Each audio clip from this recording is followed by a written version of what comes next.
Jadi lagu mana sembahyang? Sallu kama ra'aitumuni usalli. Sembahyanglah macam mana aku sembahyang, kata Rasulullah SAW. Kita peringatkan baliklah rukun sembahyang. Pertamanya niat. Niat ni benda yang mudah sangat.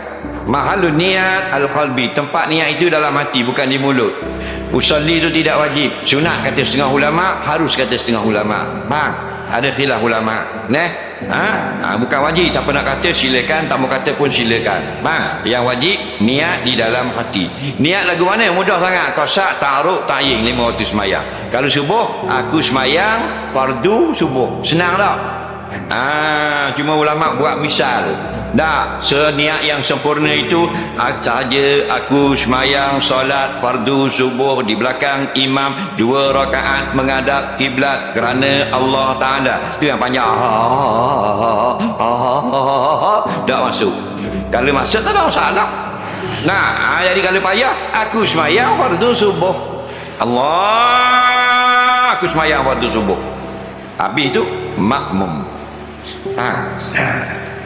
Kamu kata makmum, apa saja boleh, asal maknanya berjemaah. Makmum itu bukan daripada hadis, ijtihad ulama. Allah, aku sembahyang fardu subuh, makmum boleh. Allah, aku sembahyang fardu subuh berjemaah boleh. Allah, aku sembahyang fardu subuh beramai-ramai, atau aku sembahyang fardu subuh crowded boleh. Aku sembahyang fardu subuh berkumpulan. Nampak? Semua maksud boleh berlaku. Macam akad nikah. Aku nikahkan akan nikah boleh. I nikahkan akan you boleh. Asal orang yang hadir 2 orang saksi sekurang-kurangnya faham.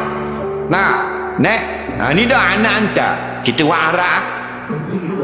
Ngaji sekolah kebangsaan boleh berang. Nikah arak.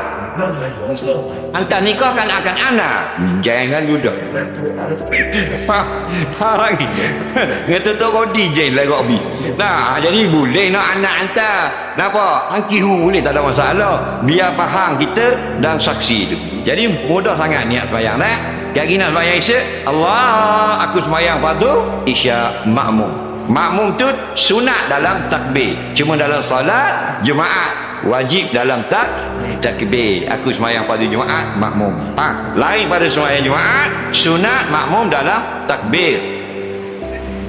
Dan cuma kalau nak kata usalli, atau kata yang mengatakan mustahab pun disunatkan, jangan kuat, perlahan. Perlahan. Li'ainan lisanan qalba, kata Dr. Wabah Zuhaili, tujuan usalli untuk mulut kita mempermudahkan sebut pada dalam hati. Takbir Allahu Akbar mesti 8 huruf, alif lam lam he